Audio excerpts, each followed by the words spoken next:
Hello guys. तो कैसे आप लोग? उम्मीद है अच्छे होंगे। गाइस, मैं आज एक नई बुक पढ़ने जा रहा हूँ जिसका नाम है गुनाह का देवता।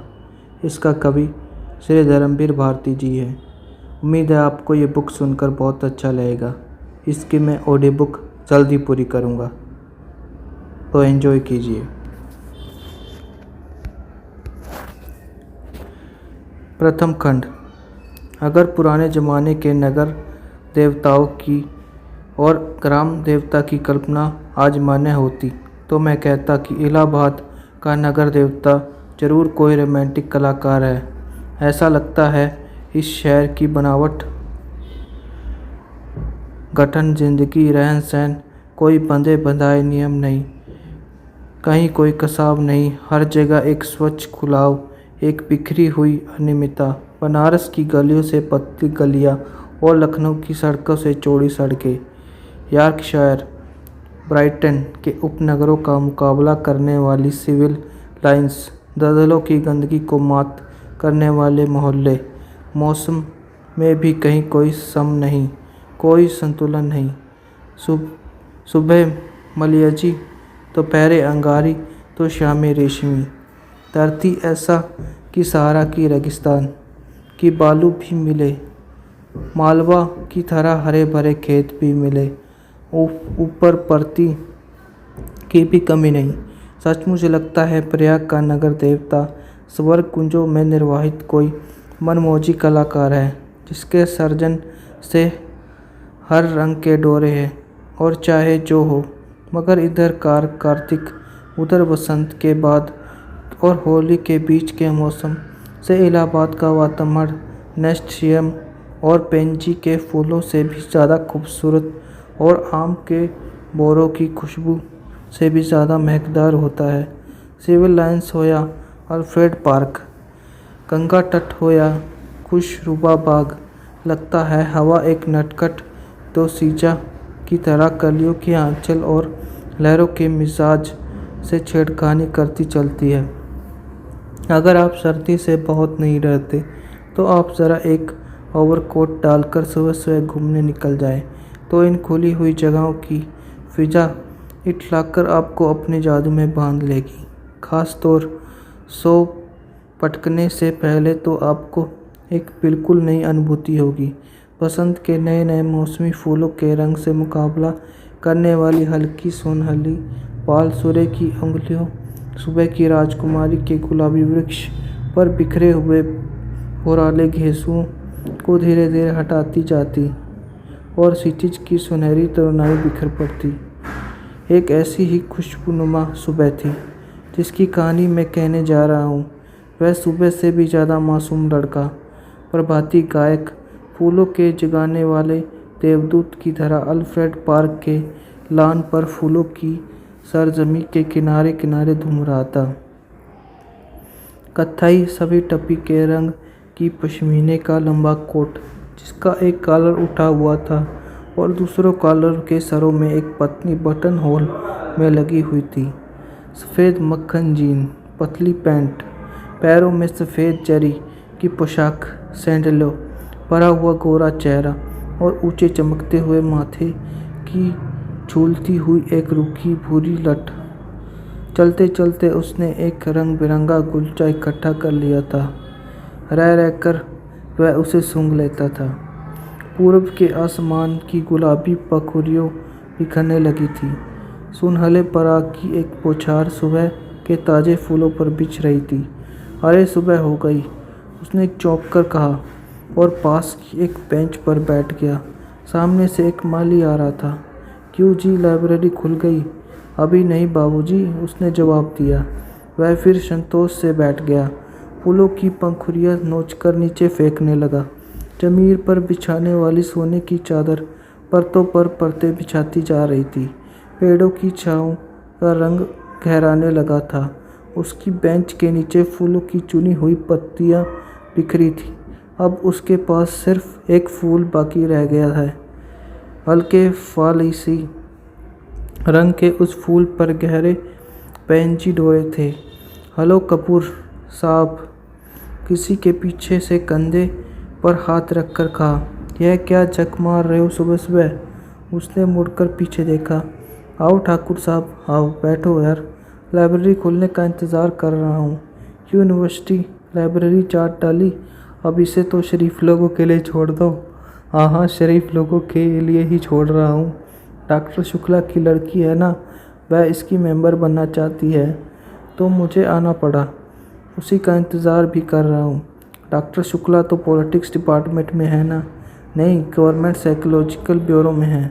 और तुम पॉलिटिक्स में रिसर्च कर रहे हो? नहीं, इकोनॉमिक्स में।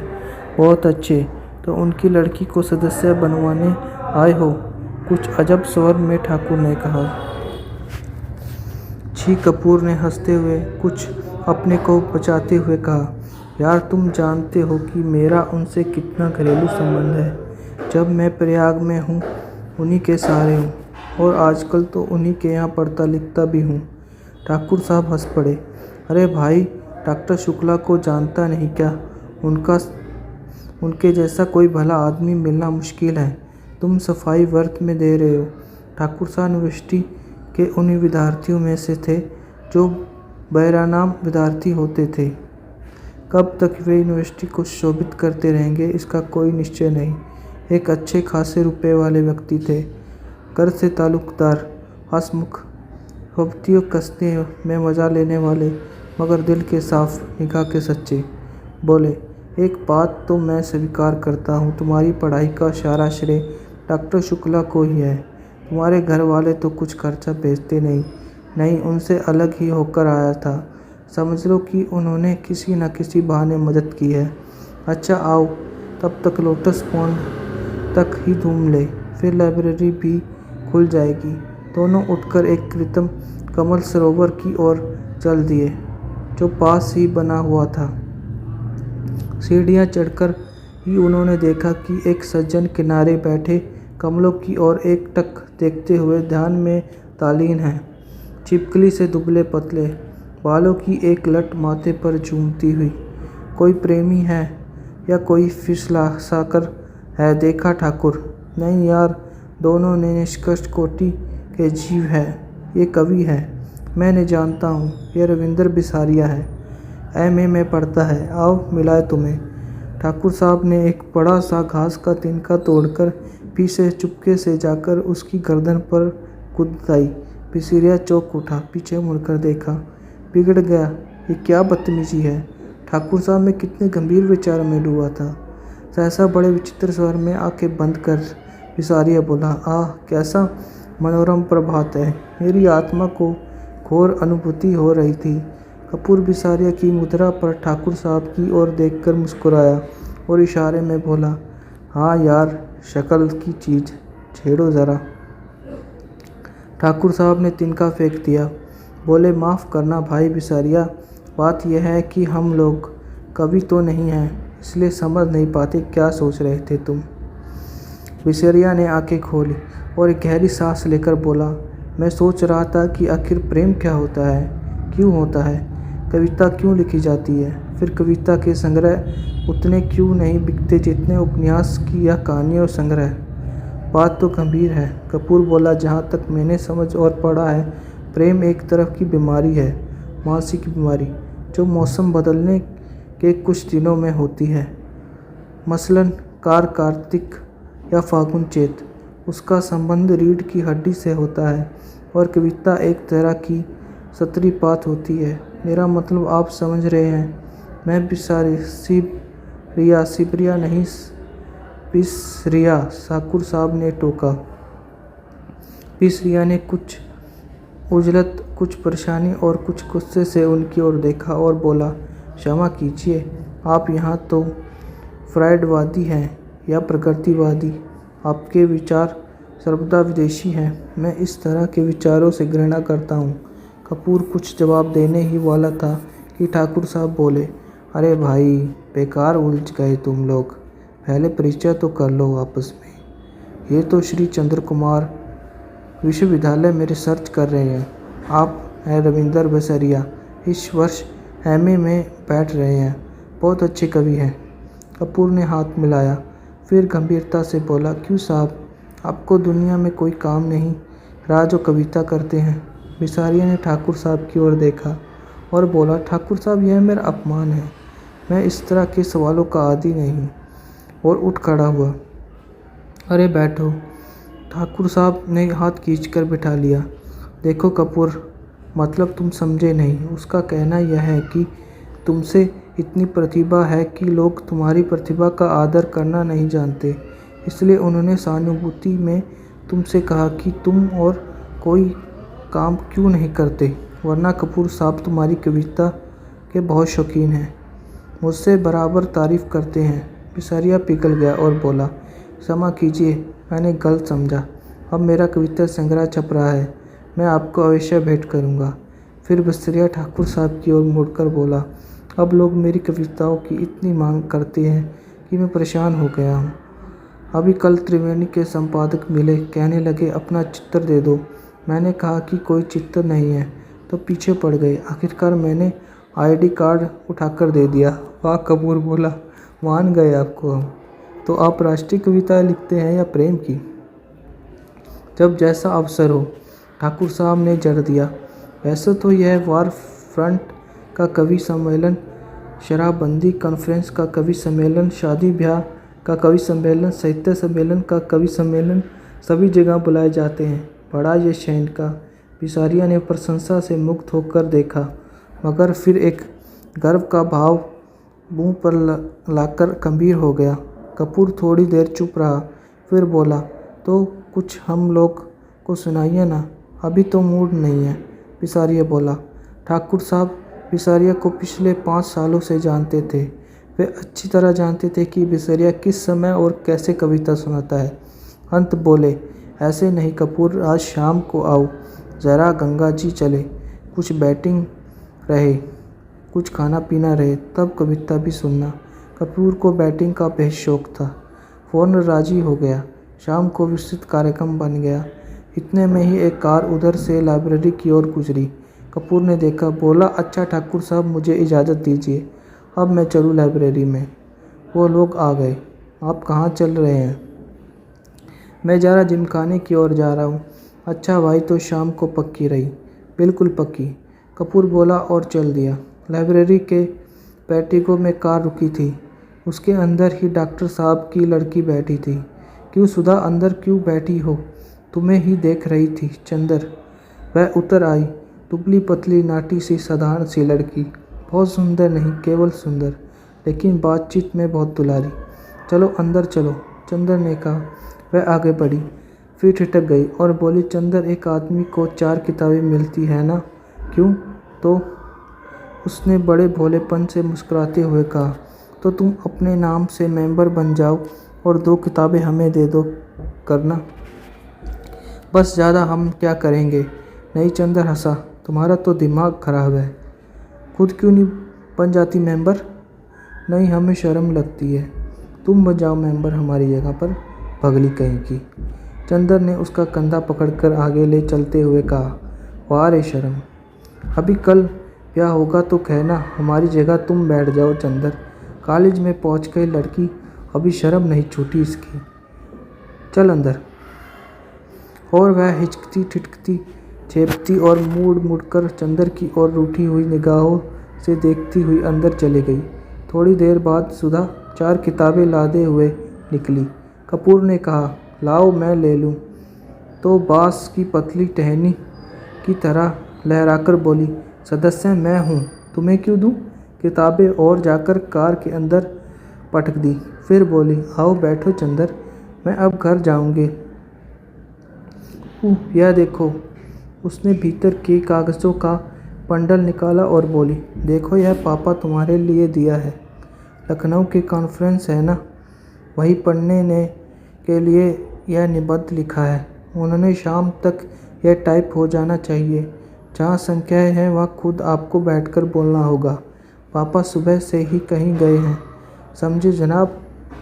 उसने बिल्कुल अलहड़ बच्चों की तरह गर्दन हिलाकर शौक स्वरों में कहा। कपूर ने बंडल ले लिया, कुछ सोचता हुआ बोला, लेकिन डॉक्टर साहब का हस्तलेख इतने पृष्ठ शाम तक कौन टाइप करेगा? इसका भी इंतज़ाम है। अपने ब्लाउज़ में से एक पत्तर निकालकर चंदन के हाथ में देते ही बोली, यह पापा की पुरानी ईसाई छात्रा है, टाइपिस्ट। इसके घर में तुम्हें पहुंचाए देती हूँ। मुखर्जी रोड पर रहती है, उसी के यहाँ टाइप करवा लेना और यह खत उसे दे देना। लेकिन अभी मैंने चाय नहीं पी। समझ गए, अब तुम सोच रहे होगे इसी बहाने सुधा तुम्हें चाय भी पिला देगी। सो मेरा काम नहीं है मैं चाय पिलाऊं, पापा का काम है यह। चलो जाओ। चंदर जाकर भीतर बैठ गया, किताबें उठाकर देखने लगा। अरे चारों कविता की किताबें उठाई लाई, समझ आएगी तुम्हें। क्यों सुधा? नहीं चिढ़ाते हुए सुधा बोली, तुम कहो तुम्हें समझा दोगे। इकोनॉमिक्स पढ़ने वाले क्या जाने साहित्य। अरे मुखर्जी रोड ले चलो ड्राइवर।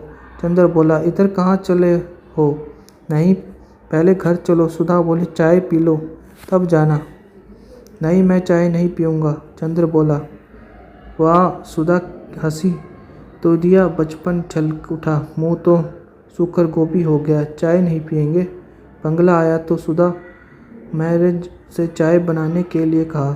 चंदर स्टडी रूम में जाकर प्याले निकालने के लिए चल दी। वैसे तो यह घर एक परिवार चंद्र कपूर का अपना हो चुका था। जब से वह अपनी माँ से झगड़कर प्रयाग भाग आया था पढ़ने के लिए, यहाँ आकर बीए में भर्ती हुआ था और कम खर्च ख्याल से चौक में एक कमरा लेकर रहता था। तभी डॉक्टर शुक्ला उससे सीनियर टीचर थे। उसकी परिस्थितियों से अवगत चंदर की अंग्रेजी बहुत ही अच्छी थी। डॉक्टर शुक्ला उससे अक्सर छोटे छोटे लेख लिखवाकर पत्रिकाओं में भिजवाते थे। उन्होंने कई पत्रों के आर्थिक स्तंभ का काम चंदर को दिलवा दिया था। उसके बाद चंदर के लिए डॉक्टर शुक्ला का स्थान अपने शरंक्षर और पिता से भी ज़्यादा हो गया था। चंदर शर्मीला लड़का था, बेहद शर्मीला। कभी उसने यूनिवर्सिटी के वजीफे के लिए भी कोशिश नहीं की थी। लेकिन जब बीए में वह सारी यूनिवर्सिटी में सर्वप्रथम आया, तब समय इकोनॉमिक्स विभाग ने उसे यूनिवर्सिटी के आर्थिक प्रकाशनों के अवैतनिक संपादक बना दिया। एमए में भी वह सर्वप्रथम आया। उसके बाद उसने रिसर्च ले ली। उसके बाद डॉक्टर शुक्ला यूनिवर्सिटी से हटकर ब्यूरो में चले गए। अगर सच पूछा जाए तो उसके सारे करियर का श्रेय डॉक्टर शुक्ला को था, जिन्होंने हमेशा उसकी हिम्मत बढ़ाई, उसको अपने लड़के से बढ़कर माना। फिर सारी मदद के बावजूद डॉक्टर शुक्ला ने उससे इतना अपनापन बनाए रखा कि कैसे धीरे धीरे चंदर की सारी गिरफ्त खो बैठा, यह उसे खुद नहीं मालूम। वह बंगला, उसके कमरे, उसके लॉन, उसकी कविताएं, इसके निवासी, सभी कुछ जैसे उसके अपने थे। सभी का उससे जाने कितने जन्मों का संबंध था। और यह नन्ही दुबली पतली रंगीन चंद्रिन सी सुधा, जब आज के वर्षों पहले यह 7वीं पास करके अपनी बुआ के पास से यहाँ आई थी, तब से लेकर आज तक कैसे वह चंदर की अपनी होती गई थी, इसे चंदर खुद नहीं जानता। जब वह आई थी तब वह बहुत शर्मीली थी, बहुत भोली थी। 8वीं में पढ़ते के बावजूद वह खाना खाते वक्त रोती थी, मचलती थी और अपने काफ़ी फाड़ डालती थी। जब एक डॉक्टर साहब उसे गोद में बिठाकर नहीं मनाते थे, वह स्कूल नहीं जाती थी। 3 बरस की अवस्था में ही उसकी माँ चल बसी। 10 साल तक वह अपनी बुआ के पास एक गांव में रही थी। अब 13 वर्ष की होने पर गांव वालों ने उसकी शादी पर जोर देना। शादी ना होने पर गांव की औरतों ने हाथ नचाना और मुंह मटकाना शुरू किया, तो डॉक्टर साहब ने उसे इलाहाबाद बुलाकर 8वीं में भर्ती करा दिया। जब वह आई थी तो आधी जंगली थी। तरकारी में घी कम होने पर वह महाराजन को चौका झूठा कर देती ही। रात में फूल तोड़कर ना लाने पर अक्सर उसने मालिक को दांत से काट खाया था। चंदर से जरूर वह बेहद डरती थी, पर ना जाने वह चंदर भी उससे नहीं बोलता था। लेकिन 2 साल तक उसके ये उपद्रव जारी रहे। अक्सर डॉक्टर साहब गुस्से के मारे उसे ना साथ खिलाते थे और ना उससे बोलते थे। तब वह रो रो कर सिर पटक पटक कर अपनी जान आधी कर देती थी।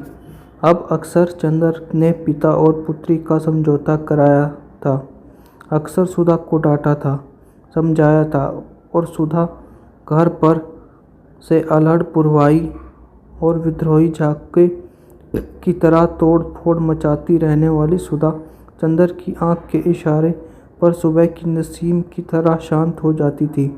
कब और क्यों उसने चंदर के इशारों का मौन अनुशासन स्वीकार कर लिया था, यह उसे बहुत खुद नहीं मालूम था कि यह सभी कुछ इतने स्वाभाविक ढंग से, इतना अपने आप होता गया।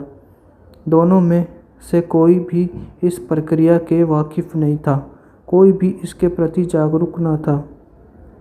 दोनों का एक दूसरे के प्रति अधिकार और आकर्षण इतना स्वाभाविक था जैसे शरद की पवित्रता या सुबह की रोशनी। मज़ा तो यह था कि चंदर की शक्ल देखकर छिप जाने वाली सुधा इतनी ढीठ हो गई थी कि उसका सारा विद्रोह, सारी चुंचलाहट, मिजाज की सारी तेजी, सारा तीखापन, सारा लड़ाई झगड़ा सभी एक तरफ हटकर चंदर की ओर केंद्रित हो गया था। वह विद्रोहिनी अब शांत हो गई थी, इतनी शांत, इतनी सुशील, इतनी विनम्र, इतनी मिष्टभाषिणी कि सभी को देखकर ताज्जुब होता था कि लेकिन चंदर को देखकर जैसे उसका बचपन फिर लौट आता था। तब तक वह चंदर को खिजाकर छेड़कर लड़ नहीं लेती थी, उसे चैन नहीं पड़ता था। अक्सर दोनों में अनबोला रहता था, लेकिन जब वो 2 दिन तक दोनों के फुलाए रहते थे, तो डॉक्टर साहब के लौटने पर सुधा उत्साह से उनके ब्योरों का हाल नहीं पूछती थी और खाते वक्त दुलार नहीं दिखाती थी, तो डॉक्टर साहब फौरन पूछते थे, क्या चंदर से लड़ाई हुई है क्या? फिर वह मुंह फुलाकर शिकायत करती थी। शिकायतें भी क्या होती थी। चंदर ने उसकी हेड मिस्ट्रेस का नाम एलिफेंटा श्रीमती हथनी रख दिया। यह चंदर ने उसके डिबेट के भाषण के पॉइंट नहीं बताए। यह चंदर कहता है कि सुधा की सखिया कोयला बेचती है। जब डॉक्टर साहब कहते हैं कि वह चंदर को डांट देंगे तो वह खुशी से फूल उठती थी। चंदर के आने पर आंखें नाचती हुई चिढ़ाती थी, कहो कैसी डांट पड़ी। वैसे सुधा अपने घर में पुरखिन थी। किस मौसम में कौन सी तरकारी पापा को माफिक पड़ती है, बाजार में चीज़ों का क्या भाव है, नौकर चोरी तो नहीं करता, पापा कितने सोसाइटियों के मेंबर हैं, चंदर के इकोनॉमिक्स के कोर्स में क्या क्या है, और यह सभी उसे मालूम था। मोटर या बिजली बिगड़ जाने पर वह थोड़ी बहुत इंजीनियरिंग भी कर लेती थी। मार्तव का अंश तो उसमें इतना था कि हर नौकर और नौकरानी उससे अपना सुख दुख कह देते थे। पढ़ाई के साथ साथ घर का सारा कामकाज करते हुए उसका स्वास्थ्य भी कुछ बिगड़ गया था। अपनी उम्र के हिसाब से कुछ अधिक शांत, संयम, गंभीर और बुजुर्ग थी, मगर अपने पापा और चंदर इन दिनों के सामने हमेशा अपना बचपन टहलाने लगता था। दोनों के सामने उसका हृदय उन्मुक्त था, स्नेह बाधाहीन। लेकिन हाँ, एक बात थी, उसे जितना स्नेह और स्नेह भरी फटकारे, स्वास्थ्य प्रति चिंता अपने पापा से मिलती थी, वह सब बड़ी निस्वार्थ भाव से वह चंदर को दे डालती थी। खाने पीने की जितनी परवाह उसके पापा उसकी रखते थे, ना खाने पर या कम खाने पर उसे जितने दुलार से फटकारते थे, उतना ही ख्याल वह चंदर का रखती थी। स्वास्थ्य के लिए जो उपदेश उसे पापा से मिलते थे और उसे भी स्नेह में पाकर वह चंदर को दे डालती थी। चंदर के बजे खाना खाता है, जहाँ से घर कितनी देर पड़ता है, रात को सोते वक्त दूध पीता है या नहीं, इन सब का लेखा जोखा उसे सुधा को देना पड़ता था। जब कभी उसने खाने पीने में कोई कमी रह जाती थी तो सुधा उसे डांट खानी पड़ती थी। पापा के लिए सुधा अभी बच्ची थी और स्वास्थ्य के मामले में सुधा के लिए चंदर भी बच्चा था। कभी कभी तो सुधा की स्वास्थ्य चिंता इतनी ज़्यादा हो जाती थी कि चंदर बेचारा जो खुद तंदुरुस्त था घबरा उठता था। एक बार सुधा ने कमाल कर दिया, उसकी तबीयत खराब हुई और डॉक्टर ने उसे लड़कियों का एक टॉनिक पीने के लिए बताया। इत्मीनान में जब चंदर कुछ दुबला सा हो गया तो सुधा अपनी बची हुई दवा ले आई और लगी चंदर से जिद करने, पियो इसे। जब चंदर ने किसी अखबार में उसका विज्ञापन दिखाकर बताया कि लड़कियों के लिए है, तब कहीं जाकर उसकी जान बची। इसलिए जब आज सुधा ने चाय के लिए कहा तो उसकी रूह कांप गई, क्योंकि जब भी सुधा चाय बनाती थी तो प्याले के मुंह तक दूध भरकर उसमें 2-3 चम्मच चाय का पानी डाल देती थी। अगर उसे ज़्यादा स्ट्रॉन्ग चाय की मांग की तो उसे खाली दूध पीना पड़ता था। चाय के साथ फल और मेवा, खुदा जाने क्या क्या। उसके बाद सुधा का इसरार, ना खाने पर सुधा का गुस्सा, और उसके बाद लंबी चौड़ी मनोहार। इस सब से चंदर बहुत घबराता था। लेकिन जब सुधा उसे स्टडी रूम में बिठाकर जल्दी से चाय बना लाई तो उसे मजबूर होकर और बैठे निहायत बेबसी से उसने देखा कि सुधा ने प्याले में दूध डाला और उसके बाद थोड़ी सी चाय डाल दी। इसके बाद अपने प्याले में चाय डालकर 2 चम्मच दूध डालकर आप ठाठ से पीने लगी। बेतकल्लुफ़ी से दूधिया चाय का प्याला चंदर के सामने खिसकाकर बोली, पीजिए, नाश्ता आ रहा है। चंदर ने प्याले को अपने सामने रखा और उसके चारों तरफ घुमाकर देखता रहा कि किस तरह से उसे चाय का अंश मिल सकता है। जब सभी ओर से प्याले में क्षीर सागर नजर आ रहा है तो उसने हार कर प्याला रख दिया। क्यों पीते क्यों नहीं? सुधा ने अपना प्याला रख दिया। पिए क्या? कहीं चाय भी हो तो, और क्या खालिस चाय पिएगा? दिमागी काम करने वालों को ऐसी ही चाय पीनी चाहिए। तो अब मुझे सोचना पड़ेगा कि मैं चाय छोड़ूं या सच। ना ऐसी चाय मुझे पसंद, ना ऐसा दिमागी काम। लो, आपको विश्वास नहीं होता? मेरी क्लास फेलो है ना केसु, कामजी सबसे तेज लड़की है। उसकी अम्मी उसे दूध में चाय उबाल कर देती है। क्या नाम है तुम्हारी सखी का? केसु। बड़ा अच्छा नाम है। और क्या? मेरी सबसे घनिष्ठ मित्र है। उतनी अच्छी है जितना अच्छा नाम। जरूर जरूर, मुंह बिचकाते हुए चंदर ने कहा। और उतनी ही काली होगी जितने काले केसु। छत शर्म नहीं आती किसी लड़की के ऐसा कहते हुए? और हमारे दोस्तों की बुराई करती हो तब क्या? वे तो सब हैं ही बुरे। अच्छा तो नाश्ता पहले फल खाओ। वह प्लेट में छील कर संतरा रखने लगी। इतने में जो ही वह झुककर एक गिरे हुए संतरे को नीचे से उठाने लगी कि चंदर ने झट से उसका प्याला अपने सामने रख दिया। अपना प्याला इधर रख दिया। शांत चित्त से पीने लगा। संतरे की फाके उसकी ओर बढ़ाते हुए जो ही उसने एक घूंट चाय ली तो वह चौंक के बोली, अरे यह क्या हुआ? कुछ नहीं, हमने उसमें दूध डाल दिया। तुम्हें दिमागी काम बहुत रहता है। चंदर ने ठाठ से चाय कूटते हुए कहा। सुधा कूट गई, कुछ बोली नहीं। चाय खत्म करके चंदर ने घड़ी देखी। अच्छा लाओ, क्या टाइम करवाना है? अब बहुत देर हो रही है। बस यहाँ तो 1 मिनट बैठना बुरा लगता है आपको। हम कहते हैं कि नाश्ते और खाने के वक्त आदमी को जल्दी नहीं करनी चाहिए। बैठिए ना। अरे तुम्हें कॉलेज की तैयारी नहीं करनी है क्या? करनी क्यों नहीं है? आज तो घेसू को मोटर पर लेते हुए तब जाना है। तुम्हारी घेसू और कभी मोटर पर चढ़ी है? जी, वह साबिर हुसैन कामजी की लड़की है। उसके यहाँ 2 मोटर हैं। रोज़ तो उसके यहाँ दावतें होती रहती है। अच्छा, हमारी तो दावत कभी नहीं की। हाँ, घेसू के यहाँ दावत खाएंगे। इसी मुंह से जनाब उसकी शादी भी तय हो गई। अगले जाड़ों तक शायद हो भी जाए। छी, बड़ी खराब लड़की हो। कहाँ रहना ध्यान है तुम्हारा? सुधा ने मजाक में पराजित कर बहुत विजय भरी मुस्कान से उसकी ओर देखा। चंदर ने छिपकर निगाह नीची कर ली तो सुधा पास आकर चंदर का कंधा पकड़कर बोली, अरे उदास हो क्यों? नहीं भैया, तुम्हारा भी ब्याह तय कराएंगे, घबराते क्यों हो?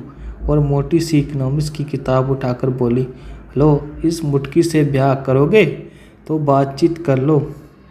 तब तक मैं निबंध ले जाऊं, टाइप करवाने वाला है। चंदन ने खिसखिसाकर बड़ी जोर से सुधा का हाथ दबा दिया। हाय रे, सुधा ने हाथ छुड़ाकर मुंह बनाते हुए कहा। लो बाबा, हम जा रहे हैं, काहे बिगड़ रहे हो आप। और वह चली गई। डॉक्टर साहब का लिखा हुआ निबंध उठा लाई। बोली, लो वह निबंध पांडुलिपि है। उसके बाद चंदर की ओर बड़े दुलार से देखती हुई बोली, शाम को आओगे ना? अच्छा, हम परेशान नहीं करेंगे, तुम चुपचाप पढ़ना। जब रात को पापा आ जाए तो उन्हें निबंध की प्रतिलिपि देकर चले जाना। नहीं, आज शाम को मेरी दावत है ठाकुर साहब के यहाँ, तो उसके बाद आ जाना। और देखो, अब फरवरी आ रही है, मास्टर ढूंढ दो हमें, नहीं तो सब झूठी बात है। हम कल सुबह आएंगे। अच्छा, तो सुबह जल्दी आना। और देखो, मास्टर लाना मत भूलना।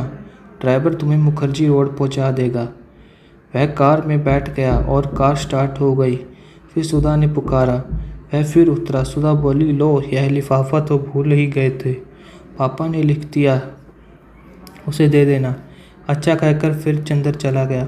फिर सुधा ने पुकारा, सुनो, एक बार मैं क्यों नहीं कह देती सब। चंदर ने चलाकर कहा, अरे बड़ी गंभीर बात है, देखो वहाँ कुछ ऐसी वैसी बात मत कहना लड़की से, वरना उसके यहाँ दो बड़े बुलडॉग हैं। कहकर उसने गाल फुलाकर आँख फैलाकर ऐसी बुलडॉग की भूमिका बनाई कि चंदर हंस पड़ा। सुधा भी हंस पड़ी। ऐसी ही हमारी सुधा, ऐसा था हमारा चंदर। सिविल लाइन के एक उजाड़ हिस्से में एक पुराने से बंगले के सामने आकर मोटर रुकी। बंगले का नाम था रोजलान, लेकिन सामने कंपाउंड में जंगली घास उग रही थी। गुलाब के फूलों के बजाय अहाते में मुर्गी के पंख बिखरे पड़े थे। रास्ते पर भी घास उग गई थी और फाटक पर, जिसके एक खंभे की कॉमेंट्स टूट चुकी थी, बजाय लोहे के दरवाजे के दो आड़े बांस लगे हुए थे।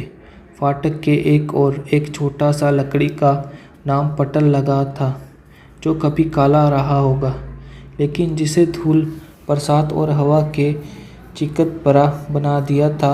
चंदर मोटर से उतरकर उस बोर्ड पर लिखे हुए अधमिटे सफ़ेद अक्षरों को पढ़ने की कोशिश करने लगा। और जाने किसका मुंह देखकर सुबह उठा था कि उसे सफलता भी मिल गई। उस पर लिखा था F.A.F. डिक्रूज़। उसने जेब से लिफाफा निकाला और पता मिलाया। लिफाफे पर लिखा था, मिस पी डिक्रूज़, यह बंगला है। उसे संतोष हुआ। हॉर्न दो, उसने ड्राइवर से कहा।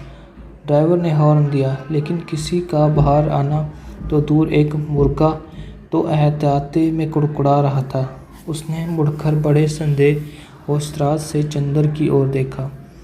उसके बाद पंख फड़फड़ाते हुए, चीखते हुए जान छोड़कर भागा। बड़ा मनहूस बंगला है, यहाँ आदमी रहते हैं या प्रेत? कपूर ने ऊबकर कहा और ड्राइवर से बोला, जाओ तुम, हम अंदर जाकर देखते हैं। अच्छा हजूर, सुधा बीबी से क्या कह देंगे? कह देना पहुंचा दिया। कार मुड़ी और कपूर बांस फांदकर अंदर घुसा। आगे को पोर्टिको खाली पड़ा था। नीचे की ज़मीन ऐसी थी जैसे कई साल से उस बंगले में कोई सवारी गाड़ी न आई हो। वह बरामदे में गया। दरवाजे बंद थे, उन पर धूल जमी थी। एक जगह चौखट और दरवाजे के बीच में मकड़ी ने जाला बुन रखा था। यह बंगला खाली है, कपूर ने सोचा। सुबह 8:30 बजे ही वहाँ ऐसा सन्नाटा छाया था कि दिल घबरा जाए। आसपास चारों ओर आधी फर्लांग एक कोई बंगला नहीं था। उसने सोचा, बंगले के पीछे की ओर शायद नौकरों की झोपड़ियाँ हो। यह दाएं बाजू से मुड़ा। खुशबू एक तेज झोंका उसे चूमता हुआ निकल गया। ताज्जुब है कि यह सन्नाटा, यह मनहूसी और इतनी खुशबू। कपूर ने कहा और आगे बढ़ा तो देखा कि बंगले के पिछवाड़े गुलाब का एक खूबसूरत बाग है। कच्ची रविशे और बड़े बड़े गुलाब, हर रंग के। वह सचमुच रोजलाम था। वह बाग में पहुंचा। उधर से भी बंगले के दरवाजे बंद थे। उसने खटखटाया लेकिन कोई जवाब नहीं मिला। वह बाग में घुसा कि शायद कोई माली काम कर रहा हो। बीच में ऊंचे ऊंचे जंगली चमेली के झाड़ थे, कहीं लोहे की छड़ों के कटघरे बेगम बेलियाँ भी फूल रही थी, लेकिन चारों ओर एक अजब सा सन्नाटा था। हर फूल पर किसी खामोशी के फरिश्ते की छां थी। फूलों में रंग था, हवा में ताजगी थी, पेड़ों में हरियाली थी, झोंकों में खुशबू थी, लेकिन फिर भी सारा बाग एक ऐसे सितारों का गुलदस्ता लग रहा था जिनकी चमक, जिनकी रोशनी और जिनकी ऊंचाई लूट गई थी। लगता था कि जैसे बाग का मालिक मौसमी रंगीनी भूल चुका हो, क्योंकि नस्टशरियम या स्वीटी या फ्लक्स कोई भी मौसमी फूल ना था। सिर्फ गुलाब थे, जंगली चमेली थी, बेगम बेलिया थी जो सालों पहले बोए गए थे। उसके बाद उन्हीं की काट छांट पर बाग चल रहा था। बागबानी में कोई नवीनता और मौसम का उल्लास न था। चंदर फूलों को बेहद शौकीन था। सुबह घूमने के लिए उसने दरिया किनारे के बजाय अल्फ्रेड पार्क चुना था, क्योंकि पानी की लहरों के बजाय उसे फूलों के बाग के रंग और सौरभ की लहरों से बेहद प्यार था। उसे दूसरा शौक था कि फूलों के पौधों के पास से गुजरते हुए हर फूल को समझने की कोशिश करना। अपनी नाजुक टहनियों पर हंसते मुस्कुराते हुए ये फूल जैसे अपने रंगों की बोली में आदमी से ज़िंदगी का जाने कौन सा राज कहना चाहते हैं। ऐसा लगता है कि जैसे हर फूल के पास अपना व्यक्तिगत संदेश है, जैसे वह अपने दिल की पंखुड़ियों के आहिस्ते से सहेज कर रखे हुए हैं। कोई सुनने वाला मिले, वह अपनी दास्तां कह जाए। पौधों की ऊपरी फुनगी पर मुस्कुराता हुआ आसमान की तरफ मुँह किए हुए यह गुलाब जो रात भर सितारों की मुस्कुराहट चुपचाप पीता रहा, यह अपने मोतियों पंखुड़ियों के होठों से जाने क्यों खिलखिलाता ही जा रहा था। जाने इसे कौन सा रहस्य मिल गया है। और वह एक नीचे वाली टहनी में आधा झुका हुआ गुलाब, झुकी हुई पलकों सी पंखुड़ियाँ, दोहरे मखमली तार सी उसकी डंडी। यह गुलाब जाने क्यों उदास है। यह दुबली पतली लंबी सी नाजुक कली जो बहुत ही सावधानी से हरा आंचल लपेटे है, प्रथम ज्ञात यौवन की तरह लाज में जो सिमटी ही चली जा रही है, लेकिन जिसके यौवन की गुलाबी लपटें 7 हरे पर्दों में से झलकी ही पड़ती है। और फारस की शाहजादे जैसा शान से खिला हुआ पीला गुलाब। उस पीले गुलाब के पास आकर चंदन रुक गया, झुककर देखने लगा। कार्तिक पूर्णिमा के चांद से झरने वाले अमृत को पीने के लिए व्याकुल किसी सुकुमार भावुक परी की फैली हुई अंजलि के बराबर बड़ा सा वह फूल जैसे रोशनी बिखेर रहा था। बैगन बेलियों के कुंज से छनकर आने वाली तोता पंखी धूप ने जैसे उस पर धान पान की तरह खुशनुमा हरियाली बिखेर दी थी। चंदन ने सोचा उसे तोड़ ले, लेकिन हिम्मत न पड़ी। वह झुका कि उसे सूंघ ही ले। सूंघने के इरादे से उसने हाथ बढ़ाया ही था कि किसी ने पीछे से गर्ज कर कहा, here you are, I have caught red handed today. यह तुम हो, आज तुम्हें मौके पर पकड़ पाया हूँ। उसके बाद किसी ने अपने दोनों हाथों को जकड़ लिया, उसकी गर्दन पर सवार हो गया। वह उछल पड़ा, अपने को छुड़ाने की कोशिश करने लगा। पहले तो वह कुछ समझ नहीं पाया। अजब रहस्यमय है यह बंगला। वह अव्यक्त भय और एक सिरन में उसके हाथ पांव ढीले हो गए, लेकिन उसने हिम्मत करके अपना एक हाथ छुड़ा लिया। मुड़कर छेद देखा तो वह बहुत कमज़ोर बीमार सा पीली आंखों वाला कोहरा उसे पकड़े हुए था। चंदर के दूसरे हाथ को फिर पकड़ने की कोशिश करता हुआ वह हांफता हुआ बोला, रोज़ रोज़ यहाँ से फूल गायब होते थे। मैं कहता था कौन ले जाता है। हो हांफता जा रहा था। आज मैंने पकड़ लिया तुम्हें। रोज़ चुपके से चले जाते थे। वह चंदर को कसकर पकड़े हुए था, लेकिन उस बीमार गोरे की सांस जैसे छूटी जा रही थी। चंदर ने उसे झटकाकर देकर धकेल दिया। डांटकर बोला, क्या मतलब तुम्हारा, पागल है क्या? खबरदार जो हाथ बढ़ाया, अभी ढेर कर दूंगा तुझे। गोरा स्वर। उसने अपनी आस्तीनें चढ़ाई। वह धक्के से गिर गया था। धूल झाड़ते उठ बैठा और बड़ी ही रोनी आवाज़ में बोला, कितना जुल्म है, कितना जुल्म है। मेरे फूल भी तुम चुरा ले गए। तुम्हें इतना हक भी नहीं तुम्हें धमकाऊं। अब तुम मुझसे लड़ोगे? तुम जवान हो, मैं बूढ़ा हूँ। हाय रे मैं। सचमुच वह जैसे रोने लगा हो। चंदर ने उसका रोना देखा। उसका सारा गुस्सा हवा हो गया। हंसी रोककर बोला, गलतफहमी है जनाब, मैं बहुत दूर रहता हूँ। मैं चिट्ठी लेकर मिस्टर क्रूज से मिलने आया था। उसका रोना नहीं रुका। तुम बहाना बनाते हो, बहाना बनाते हो, और अगर मैं विश्वास नहीं करता तो तुम मारने की धमकी देते हो। अगर मैं कमज़ोर ना होता तो तुम्हें पीस कर खा जाता, तुम्हारी खोपड़ी कुचल कर फेंक देता, जैसे तुमने मेरे फूल फेंके होंगे। फिर तुमने गाली दी, मैं उठाकर तुम्हें अभी नाले में फेंक दूंगा। अरे बाप रे, दौड़ो दौड़ो, मुझे मार डाला। पापी टॉमी, अरे दोनों कुत्ते मर गए। उसने डर के मारे चीखना शुरू किया। क्या है बर्टी, क्यों चिल्ला रहे हो? बाथरूम के अंदर से किसी ने चिल्लाकर कहा। अरे मार डाला इसने, दौड़ो दौड़ो। झटके से बाथरूम का दरवाज़ा खुला। बेधड़ गाउन पहने हुए एक लड़की दौड़ती हुई आई और चंदर को देखकर रुक गई। क्या है? उसने डॉक्टर पूछकर। कुछ नहीं, शायद पागल मालूम देता है। जुबान संभाल कर बोलो, यह मेरा भाई है। ओह, कोई भी हो, मैं डिक्रूज से मिलने आया हूँ। मैंने आवाज़ दी तो कोई नहीं बोला। मैं बाग में घूमने लगा। इतने में ही इसने मेरी गर्दन पकड़ ली। वह बीमार और कमज़ोर है, वरना अभी गर्दन दबा देता। गोरा, वह उस लड़की के आते ही फिर तनकर खड़ा हो गया। दांत पीसकर बोला, अरे मैं तुम्हारे दांत तोड़ दूंगा। बदमाश कहीं का। चुपके चुपके आया, गुलाब तोड़ने लगा। मैं चमेली के झाड़ के पीछे छिपा देख रहा था। अभी मैं पुलिस बुलाती हूँ। तुम देखते हो बड्डी इसे, मैं फ़ोन करती हूँ। लड़की ने डांटते हुए कहा। अरे भाई, मैं मिस्टर क्रूज से मिलने आया हूँ। मैं तुम्हें नहीं जानती, झूठा कहीं का। मैं मिस्टर क्रूज हूँ। देखिए तो यह खत। लड़की ने खत खोला और पढ़ा। एकदम उसने आवाज़ बदल गई। जी बंटी, तुम्हें किसी दिन पागल खाने जाओगे। आपको डॉक्टर शुक्ला ने भेजा है।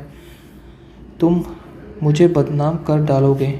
उसकी शक्ल और भी रोनी हो गई। मैं नहीं जानता था, मैं जानता नहीं था। उसने और भी घबराकर कहा। माफ़ कीजिए, लड़की ने बड़े मीठे स्वर में साफ हिंदुस्तानी में कहा। मेरे भाई का दिमाग ज़रा ठीक नहीं रहता। जब से इसकी पत्नी की मौत हो गई है, इसका मतलब ये नहीं कि ये किसी भले आदमी की इज्जत उतार ले। चंदर ने बिगड़ कर कहा। देखिए, बुरा मत मानिए, मैं इनकी ओर से माफ़ी मांगती हूँ। आइए अंदर चलिए। उसने चंदर का हाथ पकड़ लिया। उसका हाथ बेहद ठंडा था। वह नहाकर आ रही थी। उसके हाथ के उस तुषार स्पर्श से चंदर सिहर उठा। उसने साथ चटककर कहा, अफसोस, आपका हाथ तो बर्फ़ है। लड़की चौंक गई। वह सग सनाता सासा सचेत हो गई। बोली, अरे शैतान तुम्हें ले जाए बर्टी, तुम्हारे पीछे मैं बेधड़ गाउन में भाग आई। और बेधड़ गाउन के दोनों कॉलर पकड़कर उसने अपनी खुली गर्दन ढकने का प्रयास किया। फिर अपनी पोशाक पर लज्जित होकर भागी। अभी तक गुस्से के मारे चंदर ने उस पर ध्यान ही नहीं दिया था, लेकिन उसने देखा कि वह 23 वर्ष की दुबली पतली तरुणी है। लहराता हुआ बदन, गले तक कटे हुए बाल। एंग्लो इंडियन होने के बावजूद गोरी नहीं है। चाय की तरह वह हल्की सी पतली भूरी सी दूषित थी। भागते वक्त ऐसी लग रही थी जैसे छलकती हुई चाय। इतने वह गोरा उठा। चंदर का कंधा चुकर बोला, माफ़ करना भाई, उससे मेरी शिकायत मत करना। असल में ये गुलाब मेरी मृत पत्नी की यादगार है। अब इनका पहला पेड़ आया था जब मैं इतना भी जवान था, जिसने तुम थे और मेरी पत्नी उतनी ही अच्छी थी जितनी पम्मी। कौन है पम्मी? यह मेरी बहन परिमला डिक्रूज है। ओह, कब मरी आपकी पत्नी? माफ़ कीजिए, मुझे कभी मालूम नहीं था। हाँ, मैं बड़ा अभागा हूँ, मेरा दिमाग कुछ खराब है। देखिए, कहकर उसने झुककर अपनी खोपड़ी चंदर के सामने कर दी। बहुत गिड़गिड़ाकर बोला, पता नहीं कौन मेरे फूल चुरा ले जाता है। अपनी पत्नी की मृत्यु के बाद 5 साल से मैं इन फूलों को संभाल रहा हूँ। हाय रे मैं। जाइए, पम्मी बुला रही है। पिछवाड़े के सहन का बीच का दरवाज़ा खुल गया था। पम्मी कपड़े पहनकर बाहर जा रही थी। चंदर आगे बढ़ा। गोरा मुड़कर अपने गुलाब और चमेली की झाड़ी को खो रहा था। चंदर गया और कमरे में पड़े हुए एक सोफा पर बैठ गया। पम्मी टॉयलेट कर चुकी थी। एक हल्की फ्रांसीसी खुशबू से महक रही थी। शैम्पू में धुले हुए रूखे बाल जो मचले पड़े हो रहे थे। खुशनुमा आसमानी रंग का पतला सा चिपका हुआ चीना ब्लाउज और ब्लाउज पर एक फ्लैनेल का फुल पैंट जिसके 2 गैलिस कमर, छाती और कंधे पर चिपके हुए थे। होठों पर एक हल्की सी लिपस्टिक की झलक मात्र थी। गले तक बहुत हल्का पाउडर जो बहुत नज़दीक से ही मालूम होता था। लंबे नाखूनों की हल्की गुलाबी पैंट। वह आई निसंकोच भाव से उसी सोफे पर कपूर के बगल में बैठ गई। बड़ी मुलायम आवाज़ में बोली, मुझे बड़ा दुख है मिस्टर कपूर, आपको बहुत तवालक उठानी पड़ी। चोट तो नहीं आई? नहीं नहीं, कोई बात नहीं। कपूर का सारा गुस्सा हवा हो गया। कोई भी लड़की निसंकोच भाव से इतनी अपमानजनक से सहानुभूति दिखाए और माफ़ी मांगे तो उसके सामने कौन पानी पानी नहीं हो जाएगा। और फिर वह भी तब जबकि उसके होठों न केवल बोली अच्छी लगती हो वरन लिपस्टिक भी इतनी प्यारी हो। लेकिन चंदर की एक आदत थी, चाहे कुछ ना हो कम से कम वह यह अच्छी तरह जानता था कि नारी जाति से व्यवहार करते समय कहाँ पर कितनी ढील देनी चाहिए, कितनी कसनी चाहिए, कब सहानुभूति से उन्हें झुकाया जा सकता है, कब अकड़कर। इस वक्त जानना था कि इस लड़की से वह जितनी सहानुभूति चाहे ले सकता है अपने अपमान के हर जाने के तौर पर। इसलिए कपूर साहब बोले, लेकिन मिस्टर क्रूज, आपके भाई बीमार होने के बावजूद बहुत मजबूत है। उफ, गर्दन पर जैसे अभी तक जलन हो रही है। ओह, सचमुच मैं बहुत शर्मिंदा हूँ। देखो, कॉलर हटाकर आपकी गर्दन पर अपनी बर्फीली उंगलियाँ रख दी। लाइए, लोशन मल दूँ? धन्यवाद, इतना कष्ट न कीजिए, आपकी उंगलियाँ गंदी हो जाएगी, कपूर ने बड़ी शालीनता से कहा। पम्मी के होठों पर एक हल्की सी मुस्कुराहट, आंखों में हल्की सी लाज और वृक्ष में हल्का सा कंपन दौड़ आया। वह वाक्य कपूर ने चाहे शरारत में ही कहा हो, लेकिन कहा इतने शांत और संयम जोरों से था कि पम्मी कुछ प्रतिवाद भी ना कर सकी। फिर 6 बरस से 8 बरस तक की कौन सी ऐसी स्त्री जो अपने रूम की प्रशंसा पर बेहोश ना हो जाए। अच्छा, लाइए, वह स्पीच कहाँ है जो मुझे टाइप करनी है? उसने विषय बदलते हुए कहा। यह लीजिए, कपूर ने दे दी। यह तो मुश्किल से 3-4 घंटे का काम है। पम्मी स्पीच को उल्ट पुल्ट कर देखने लगी। माफ़ कीजिए अगर मैं इस कुछ व्यक्तित्व सवाल पूछूं, क्या आप टाइपिस्ट हैं? कपूर ने बहुत शिष्टता से पूछा। जी नहीं, पम्मी ने उन्हीं कागज़ों पर नज़र गड़ाते हुए कहा। मैंने कभी टाइपिंग और शॉर्ट हैंड सीखी थी, तब मैं सीनियर कैम्ब्रिज पास करके यूनिवर्सिटी गई थी। यूनिवर्सिटी मुझे छेड़नी पड़ी क्योंकि मैंने अपनी शादी कर ली। अच्छा, आपके पति कहाँ हैं? रावलपिंडी में आर्मी में है। लेकिन फिर आप डिक्रूज क्यों लिखती है? और फिर मिस, क्योंकि हम लोग अलग हो गए हैं। स्पीच के कागज़ को फिर से करती हुई बोली, मिस्टर कपूर, आप अविवाहित हैं? जी हाँ। विवाह करने का इरादा तो नहीं रखते? नहीं। बहुत अच्छे, तब तो हम लोगों की निभ जाएगी। मैं शादी से बहुत नफरत करती हूँ। शादी अपने को दिया जानलेवा सबसे बड़ा धोखा है। देखिए, ये मेरा भाई है, जैसे पीले बीमार से है। ये पहले बड़े तंदुरुस्त और टेनिस के प्रांत के अच्छे खिलाड़ियों में से एक थे। एक बिशप की दुबली पतली भावुक लड़की ने इन्होंने शादी कर ली। उसे बेहद प्यार करते थे। सुबह शाम दोपहर रात कभी उसे अलग नहीं होने देते थे।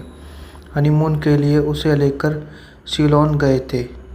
वह लड़की बहुत कलाप्रिय थी, बहुत अच्छा नाचती थी, बहुत अच्छा गाती थी और खुद गीत लिखती थी। वह गुलाब का बाग उसी ने बनवाया था। इन्हीं के बीच में दोनों बैठकर घंटों गुजार देते थे। कुछ दिनों बाद दोनों में झगड़ा हुआ। क्लब में बाल डांस था और उसी दिन वह लड़की बहुत अच्छी लग रही थी, बहुत अच्छी।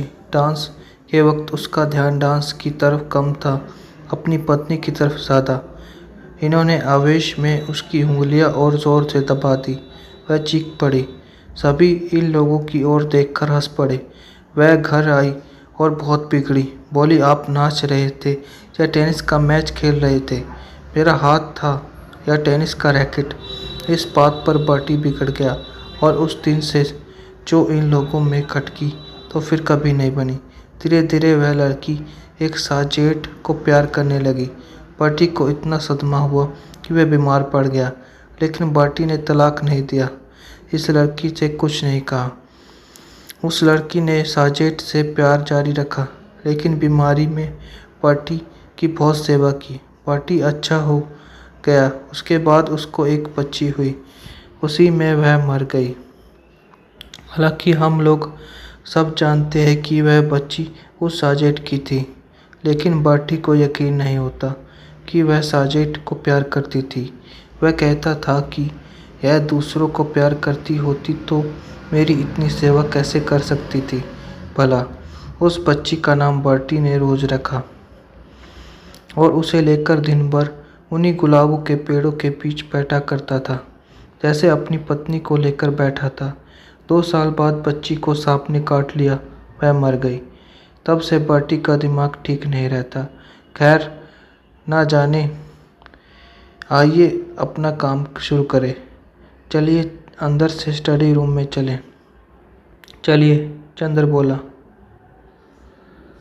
पम्मी के पीछे पीछे चल दिया। मकान बहुत बड़ा था और पुराने अंग्रेजों के ढंग पर सजा हुआ था। बाहर से जितना पुराना गंदा नज़र आता था, अंदर से उतना ही आलीशान और सुथरा। ईस्ट इंडिया कंपनी के ज़माने की छाप थी अंदर, यहाँ तक कि बिजली लगने के बावजूद अंदर पुराने बड़े बड़े हाथ से खींचे जाने वाले पंखे लगे थे। 2 कमरों पर पार कर वे लोग स्टडी रूम में पहुँचे। बड़ा सा कमरा जिसमें चारों तरफ अलमारियां में किताबें सजी हुई थी। 4 कोने में 4 मेजें लगी हुई थी, जिनमें कुछ बस्ट और कुछ तस्वीरें स्टैंड के सहारे रखी हुई थी। एक अलमारी में नीचे खाने में टाइपराइटर रखा हुआ था। पम्मी ने बिजली जला दी। टाइपराइटर खोलकर साफ करने लगी। चंदर घूमकर किताबें देखने लगा। एक कोने में कुछ मराठी की किताबें रखी थी। उसे बड़ा ताज्जुब हुआ। अच्छा पम्मी, ओ माफ़ कीजिए मिस्टर क्रूस। नहीं, आप मुझे पम्मी पुकार सकते हैं, मुझे यही नाम अच्छा लगता है। हाँ, क्या मैं पूछ रहे थे आप?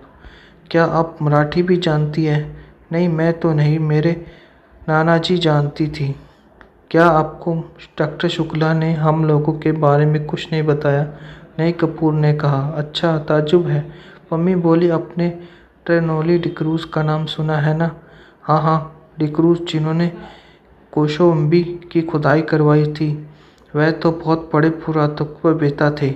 कपूर ने कहा। हाँ, वही वही मेरे सगे नाना थे, और वह अंग्रेज नहीं थे, मराठा थे।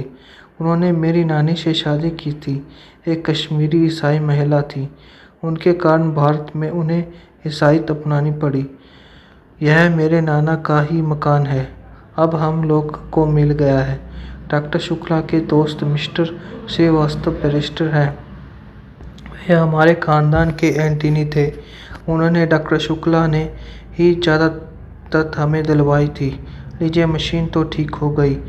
उसने टाइपराइटर में कार्बन और कागज़ लगाकर कहा, लाइए निबंध।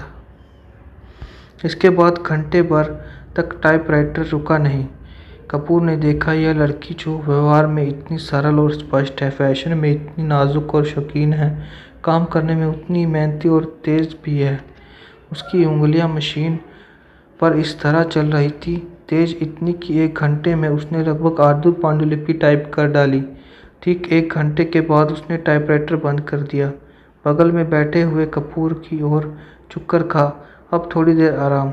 और अपनी उंगलियां चटकाते हुए बाद वह कुर्सी खिसकाकर उठी और भरपूर अंगड़ाई ली। उसका अंग अंग धनुष की तरह झुक गया।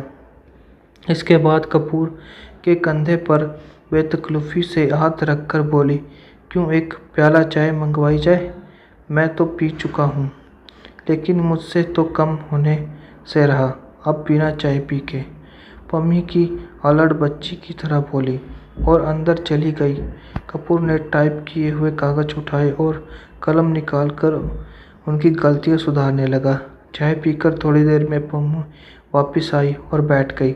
उसने एक सिगरेट केस कपूर के सामने किया। धन्यवाद, मैं सिगरेट नहीं पीता। अच्छा ताजुब है, आपकी इजाज़त हो तो मैं पी लूँ? आप सिगरेट पीती हैं? जी, पता नहीं क्यों औरतों का सिगरेट पीना मुझे पसंद नहीं है। मेरी तो मजबूरी है मिस्टर कपूर, मैं यहाँ का समाज से मिलती जुलती नहीं। अपने विवाह और अपने तलाक के बाद मुझे एंग्लो इंडियन समाज से नफरत हो गई है। मैं अपने दिल से हिंदुस्तानी हूँ, लेकिन हिंदुस्तान वासियों से घुलना मिलना हमारे लिए संभव नहीं है। घर में अकेली रहती हूँ। सिगरेट और चाय से तबीयत बदल जाती है। किताबों का मुझे शौक़ नहीं। तलाक के बाद आपने पढ़ाई जारी क्यों नहीं रखी? कपूर ने कहा, मैंने कहा ना कि किताबों का मुझे शौक़ नहीं। बिल्कुल, पम्मी बोली, और मैं अपने को आदमियों में घुलने मिलने के लायक नहीं पाती। तलाक के बाद साल भर तक मैं अपने घर में बंद रही। मैं और बर्टी, सिर्फ बर्टी से बात करने का मौका मिला। बर्टी मेरा भाई, वह भी बीमार और बूढ़ा, कहीं कोई ताल्लुक़ नहीं की गुंजाइश नहीं। अब मैं हर एक से बेतकल्लुफ़ी से बात करती हूँ तो कुछ लोग मुझ पर हंसते हैं, कुछ लोग मुझे सभ्य समाज के लायक नहीं समझते, कुछ लोग उसका गलत मतलब निकालते हैं। इसलिए मैंने अपने को अपने बंगले में ही कैद कर लिया है।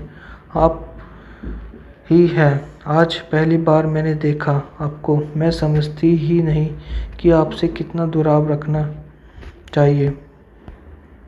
अगर आप भले मानस ना हो तो आप इसका मतलब गलत निकाल सकते हैं। अगर यही बात हो तो कपूर हंसकर बोला, संभव है कि मैं भले मानस बनने के बजाय गलत मतलब निकालना ज़्यादा पसंद करूं। तो संभव है मैं मजबूर होकर आपसे भी ना मिलूं। पम्मी गंभीरता से बोली, नहीं मिस्टर क्रूज, नहीं। आप पम्मी कहिए, डिक्रूज नहीं। पम्मी सही, आप गलत ना समझे, मैं मजाक कर रहा था। कपूर बोला। उसने इतनी देर में समझ लिया था कि यह साधारण ईसाई छोकरी नहीं है। इतने में बर्टी लड़खड़ाता हुआ हाथ में धूल सना खुरपा लिए आया और चुपचाप खड़ा हो गया। अपनी धुंधली पीली आंखों से एकटक कपूर को देखने लगा। कपूर ने एक कुर्सी खिसका दी और कहा, आइए। पम्मी उठी। बर्टी एक कंधे पर एक हाथ रखकर उसे सहारा देकर कुर्सी पर बैठा दिया। बर्टी बैठ गया और आंखें बंद कर ली। उसका बीमार कमज़ोर वक्त तब जाने कैसा लगता था कि पम्मी और कपूर दोनों चुप हो गए। थोड़ी देर बाद बर्टी ने आंखें खोली और बहुत करुण स्वर में बोला, पम्मी तुम नाराज़ हो? मैंने जानबूझकर तुम्हारे मित्र का अपमान नहीं किया था। अरे नहीं, पम्मी ने उठकर बर्टी का माथा सहलाते हुए कहा, मैं तो भूल गई और कपूर भी भूल गए। अच्छा धन्यवाद। पम्मी अपना हाथ इधर लाओ। और वह पम्मी के हाथ पर सिर रखकर पढ़ रहा था। बोला, मैं कितना अभागा हूँ, कितना अभागा। अच्छा पम्मी, कल रात को तुमने सुना था वह आई थी, पूछ रही थी, बर्टी तुम्हारी तबीयत अब ठीक है?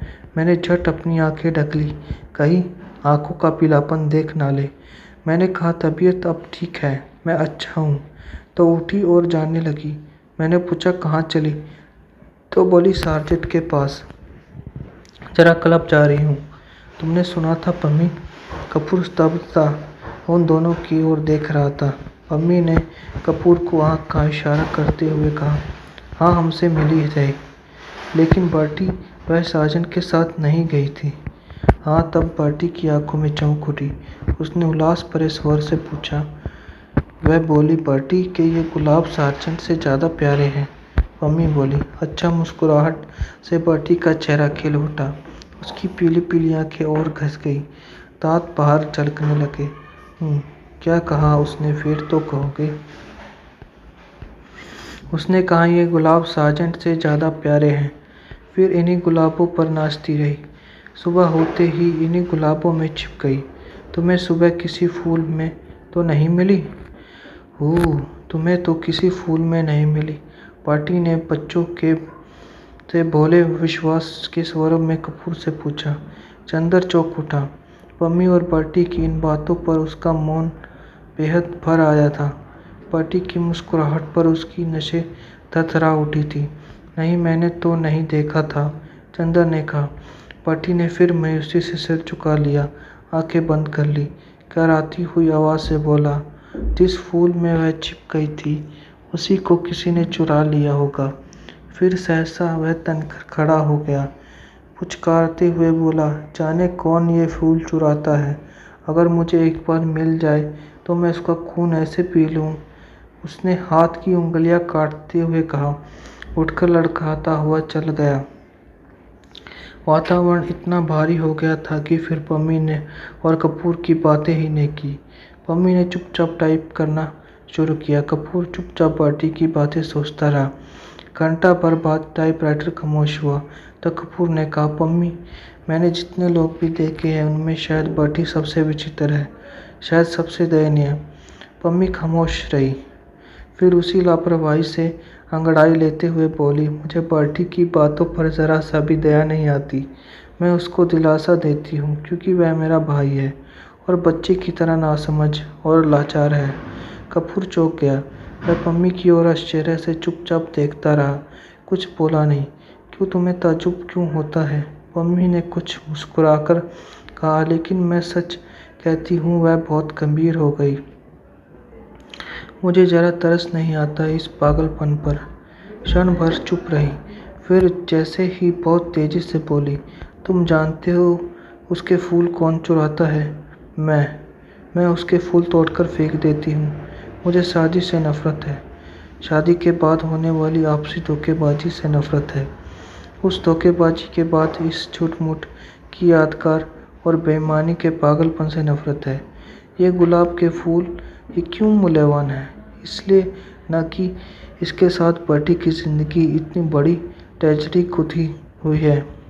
अगर एक फूल खूबसूरत होने के लिए आदमी की ज़िंदगी में इतनी बड़ी ट्रेजेडी आना ज़रूरी है तो लानत है उस फूल की खूबसूरती पर। मैं उसे नफ़रत करती हूँ, इसलिए मैं किताबें से नफ़रत करती हूँ। एक कहानी लिखने के लिए कितनी कहानियों की ट्रेजेडी बर्दाश्त करनी होती है। पम्मी चुप हो गई। उसका चेहरा सुर्ख हो गया था। थोड़ी देर बाद उसका तेज उतर गया। वह अपने आवेश पर खुद शर्मा गई। उठकर वह कपूर के पास गई और उसके कंधों पर हाथ रखकर बोली, बर्टी से मत कहना, अच्छा? कपूर ने सिर हिलाकर स्वीकृति दी। कागज समेटकर खड़ा हुआ। पम्मी ने उसके कंधों पर हाथ रखकर उसे अपनी ओर घुमाकर कहा, दोनों पीछे 4 साल में से अकेली थी, किसी दोस्त का इंतज़ार कर रही थी। तुम आए तो दोस्त बन गए, तो अब अक्सर आना। अच्छा, कपूर ने गंभीरता से कहा। डॉक्टर शुक्ला से मेरा अभिवादन कहना, कभी यहाँ ज़रूर आए। आप भी चलिए, वहाँ उनकी लड़की है, आप उससे मिलकर खुश होंगी। पम्मी उसके साथ फाटक तक पहुँचाने चली गई। देखा, बर्टी एक चमेली का झाड़ में टहनियाँ हटा हटाकर कुछ ढूंढ रहा था। पम्मी को देखकर पूछा उसने, तुम्हें याद है वह चमेली का झाड़ के पीछे तो नहीं छिपी थी?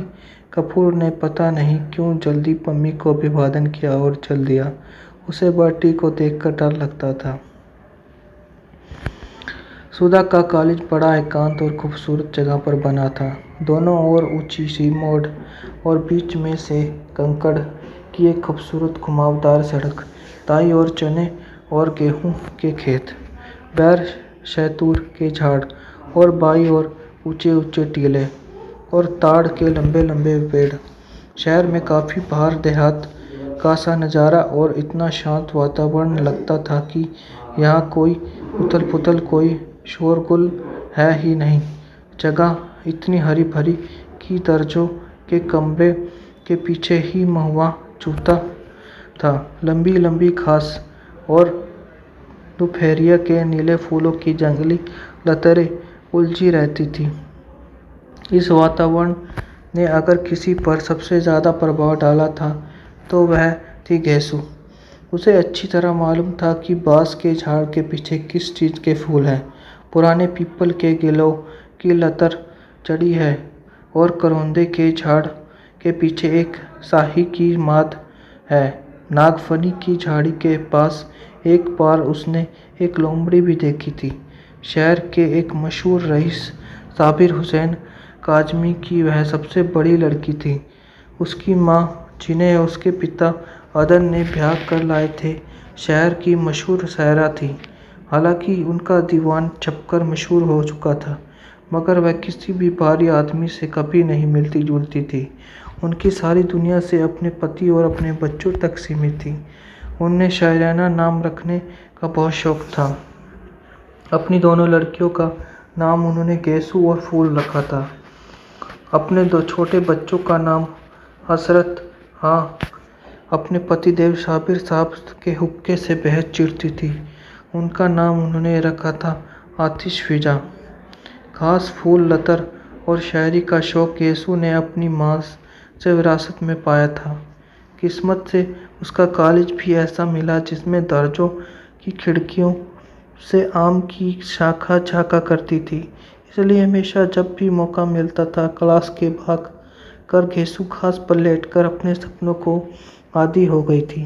क्लास के इस महा निष्क्रमण और इसके बाद लतरों की छाँ में जाकर ध्यान योग की साधना में उसकी एकमात्र साथिन थी सुधा। आम की घनी छाँ में हरी हरी दोपहर में शेर के नीचे हाथ रखकर लेट रहती, दुनिया भर की बातें करती। बातों के छोटी छोटी और बड़ी बड़ी किस तरह की बातें करती, यह वही समझ सकता है जिसने कभी तो अभिन्न शैलियों की एकांत वार्ता सुनी हो। गालिब की शायरी से लेकर उनके छोटे भाई की हसरत एक कुत्ते का पिल्ला पाला है, यह गेसु सुनाया करती थी।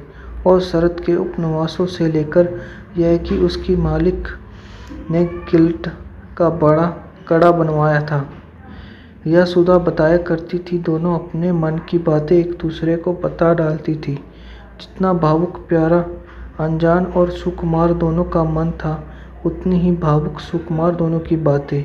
हाँ, भावुक सुकुमार दोनों ही थी, लेकिन दोनों में एक अंतर था। गेसु शायर होते हुए भी इस दुनिया की थी और सुधा शायर ना होते हुए भी कल्पना लोक की थी।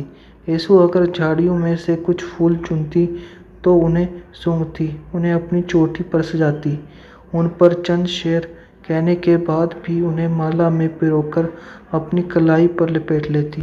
सुधा लतरों के बीच में सिर रखकर लेट जाती, निमिमेश पलकों से फूलों को देखती रहती और आंखों में से जाने क्या पीकर उन्हें उन्हीं की डालों पर फूलता हुआ छोड़ देती।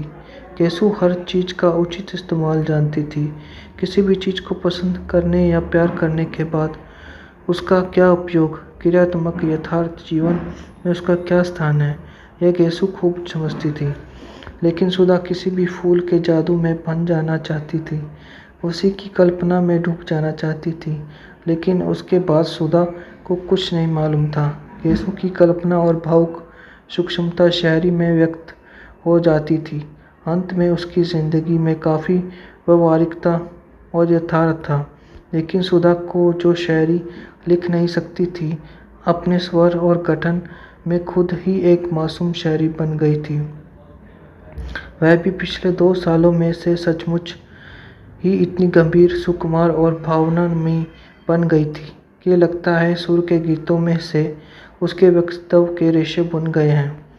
लड़कियां गेसु और सुधा के स्वभाव से, उनकी अभिन्नता से वाकिफ थी और इसलिए जब आज सुधा की मोटर आकर साहिबाज में रुकी तो उसमें से सुधा और गेसु हाथ में फाइल लिए उतरी तो कामिनी ने हंसकर प्रभा से कहा, लो चंदा सूरज की जोड़ी आ गई। सुधा ने सुन लिया, मुस्कुराकर गेसु की ओर फिर कामिनी और प्रभा की ओर देखकर हंसती। सुधा बहुत कम बोलती थी, लेकिन उसकी हंसी ने उसके खुशामजीज साबित कर रखा था। वह सभी की प्यारी थी। प्रभा ने आकर सुधा के गले में बाँह डालकर कहा, केसु बानो, थोड़ी देर के लिए सुधा रानी को हमें दे दो, जरा कल का नोट्स उतारने हैं इन्हें पूछकर। केसु हंसकर बोली, उसके पापा से तय कर ले, फिर तू जिंदगी भर सुधा को पाल पोस कर मुझे क्या करना है। जब सुधा प्रभा के साथ चली गई, केसु ने कामिनी के कंधे पर हाथ रखा और कहा, कमो रानी, अब तो तुम्हें हमारे हिस्से में पड़ी, आओ चलो देखे लतर की कुंदरू है। कुंदरू तो नहीं, अब चने का खेत हरिया आया है। कम्मो बोली। गृह विज्ञान का पीरियड था और मिस उमालकर पढ़ा रही थी। बीच की कतार की एक बेंच पर कामिनी, प्रभा, केसु और सुधा बैठी थी। हिस्सा बाट अभी एक कायम था। अंत कामिनी के बगल में केसु, केसु के बगल में प्रभा, प्रभा के बाद बेंच के कोने में सुधा बैठी थी। मिस उमालकर रोगिणियों के खानपान के बारे में समझा रही थी। मेज के बगल में खड़ी हुई, हाथ में एक किताब लिए हुए, उसी पर निगाह लगाए हुए वह बोलती जा रही थी। शायद अंग्रेजी की किताब में जो कुछ लिखा हुआ था उसी का हिंदी में उल्था करते हुए बोलती जा रही थी। आलू एक नुकसानदेह तरकारी है। रोग की हालत में वह खुश्क होता है, गर्म होता है, हजम मुश्किल से होता है। सहसा गेसु ने एकदम बीच से पूछा, गुरुजी, गांधी जी आलू खाते हैं या नहीं? अभी सभी हट पड़े।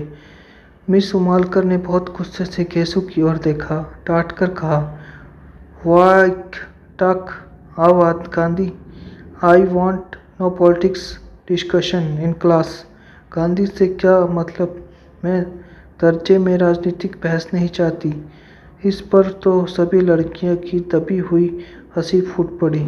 मिस उमालकर चल्ला गई, मेज पर किताबें पढ़ते हुए बोली, साइलेंस। सभी चुप हो गए। उन्होंने फिर पढ़ाना शुरू किया। जिगर के रोगियों के लिए हरी तरकारियों बहुत फ़ायदेमंद होती है। लौकी, पालक और हम हर किस्म से हर साग तंदुरुस्ती के लिए बहुत फ़ायदेमंद होते हैं। सहसा प्रभा ने कोहनी मारकर गेसु से कहा, ले फिर क्या, निकाल चने का हरा साग, खा खाकर मोटे हो। मिस मालकर के घंटे में गेसु ने अपने कुर्ते की जेब से बहुत सा साग निकालकर कामिनी और प्रभा को दिया।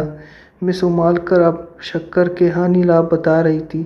लंबे रोग के बाद रोगी को शक्कर कम देनी चाहिए। दूध और साबूदाने में ताड़ की मिक्सी मिला सकते हैं। दूध को ग्लूकोज के साथ बहुत स्वादिष्ट लगता है।